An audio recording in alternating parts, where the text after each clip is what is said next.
तो हमारी वीडियो को लाइक कीजिए, हमारे चैनल को सब्सक्राइब कीजिए। अगर एक क्लाइंट आपके पास सरहद से आ रहा है तो आपको खुद समझ जाना चाहिए कि उससे कौन सी बातें की जा सकती हैं, कौन सी नहीं। हम इस मौजू पे बात करने जा रहे हैं और मेरा नाम है हफीज़ुर रहमान, आपका रियल एस्टेट एजेंट। तो हम आपको इसकी तफसीलात और इसके बारे में मालूमात देने जा रहे हैं।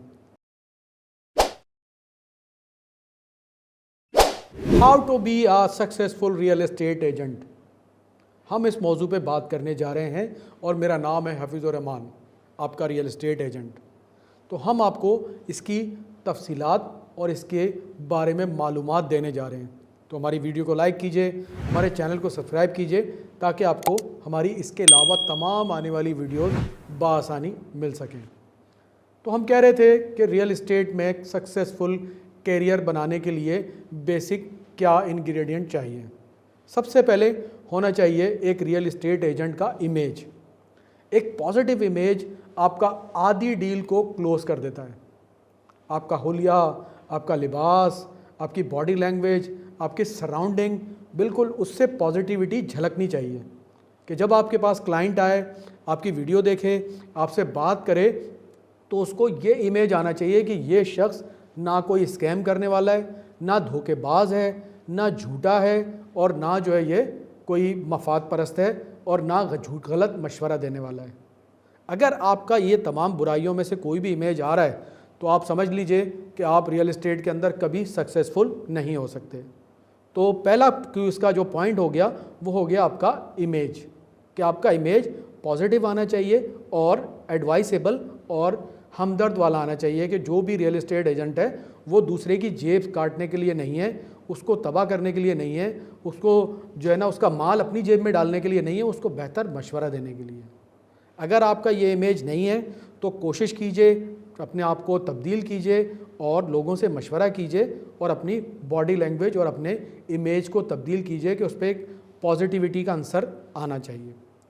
दूसरा अगर मैं आपको मशवरा देना चाहूँ तो वो है नॉलेज। अगर आपके पास नॉलेज नहीं है पूरी तरह ऐसे प्रोजेक्ट की कि जो आप मार्केट कर रहे हैं, तो फिर समझ लीजिए कि क्लाइंट कभी भी आप पे ट्रस्ट नहीं करेगा।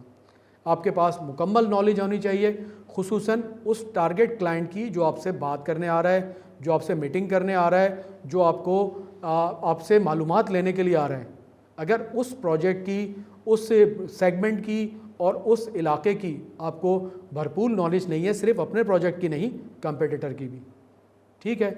ये हो गया सेकंड पॉइंट कि एक सक्सेसफुल रियल एस्टेट बनने के लिए, रियल एस्टेट एजेंट बनने के लिए आपके पास नॉलेज का, प्रॉपर नॉलेज का होना कितना ज़रूरी है। तीसरा अगर हम पॉइंट लेते हैं तो वो है सॉफ्ट स्पोकन। हमारे अक्सर रियल एस्टेट एजेंट जो है वो आम गुफ्तगू इस्तेमाल करते हैं, उनके अंदर उनके टिपिकल जुमले बने हुए और उसके मुताबिक जो है ना आपस में वो हर क्लाइंट को जो है ना एक ही तरह डील करते हैं। ये बिल्कुल गलत एटीट्यूड है। आपको हर क्लाइंट को अलग तरीके से हैंडल करना चाहिए। हर किसी की साइकी अलग होती है, हर किसी का फैमिली बैकग्राउंड अलग होता है, हर किसी का सोशल स्टेटस अलग होता है। और पाकिस्तान में तो वैसे भी मुख्तलिफ़ कम्युनिटीज़ जो है वो रह रही हैं, उनका लाइफस्टाइल, उनका ख़ानदानी बैकग्राउंड, उनके डू एंड डोंट्स सबके मुख्तलिफ हैं।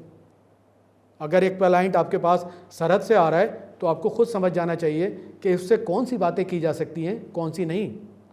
अगर एक क्लाइंट आपके पास सिंध से आ रहा है तो आपको सकाफ़त, उनकी चॉइसेस, उनकी पसंद नापसंद और उनके हेरिटेज के बारे में बेसिक मालूमात होनी चाहिए। अगर एक क्लाइंट आपके पास कराची से आ रहा है तो उसकी मजबूरियां को आपको समझना चाहिए, उसकी लाइफस्टाइल को समझना चाहिए, उसकी वेल्थ को समझना चाहिए, और कराची में रहते हुए उसकी माली पोजीशन क्या है, उसकी मजबूरियां क्या हैं, आपको ये समझना चाहिए। उसके लिए आप उसके मुताबिक उससे गुफ्तगू करें। सॉफ्ट स्पोकन का ये कि आप उसको रिस्पेक्ट दें। क्लाइंट आपसे जितने सवालात करे आप बिल्कुल हेजिटेट ना हो और तंग ना आए, और मज़ीद उसको जितने सवालात के जवाबात मैक्सिमम उसको दें, नरमी से दें, आराम से गुफ्तगू करें, उसको रिस्पेक्ट दें। उसके बाद फिर उसकी पूरी बात सुनें। अगर आप सक्सेसफुली ये कर लेते हैं तो आप यकीनन एक अच्छा रियल एस्टेट एजेंट बन सकते हैं। तो हम बात कर रहे थे एक सक्सेसफुल रियल एस्टेट एजेंट की। तो इसी तरह अगर आपके पास नॉलेज, आप कोई चीज़ सेल करने जा रहे हैं M9 पे, M9 के अगर आपके पास पूरी नॉलेज नहीं है कि M9 कहाँ से शुरू हुआ, कहाँ ख़त्म हुआ, उसके कौन सक्सेसफुल प्रोजेक्ट चल रहे हैं, like Bahria town, like ASF housing society, like एक और जॉइंट प्रोजेक्ट DHA सिटी, उसकी पूरी नॉलेज आपके पास नहीं है और कौन पे क्या तरक्याती काम हो रहे हैं और लीगल रूल के अंदर क्या तब्दीली हो रही है, तो फिर आप यकीनन क्लाइंट को सेटिस्फाई नहीं कर सकेंगे। नतीजतन क्लाइंट आपकी वक्ती तौर पे बात सुनेगा, आपसे मुलाकात करेगा, लेकिन उसको ये अंदाज़ा हो जाएगा कि मैं अपनी जमा पूंजी एक ऐसे बंदे के साथ नहीं लगा सकता जिसकी मालूमात में कमी है, जो अभी काम सीख रहा है। तो एहतियात कीजिए, चीज़ों को समझिए। अगला जो सबसे इम्पॉर्टेंट आखिरी पॉइंट आपके लिए है वो ये कि आपके पास लीगल इंफॉर्मेशन पूरी होनी चाहिए। अगर आप बहरिया टाउन के बारे में बात कर रहे हैं तो आपके पास बहरिया टाउन का लीगल स्टेटस और वहाँ पे बहरिया टाउन की मैनेजमेंट की क्या पॉलिसी चल रही है ये मालूम होनी चाहिए। अगर आपके पास ASF का क्लाइंट है तो आपको ASF की क्या अपडेट चल रही है, उनके लीगल इंस्ट्रक्शंस क्या हैं, बायोमेट्रिक के ज़रिए फ़ाइल दे रहे हैं वो, और कितना काम हो गया है, और क्लाइंट के अंदर जैसे कि एक 26,000 रुपये उनकी रजिस्ट्रेशन फ़ीस है जो कि नॉन रिफंडेबल है।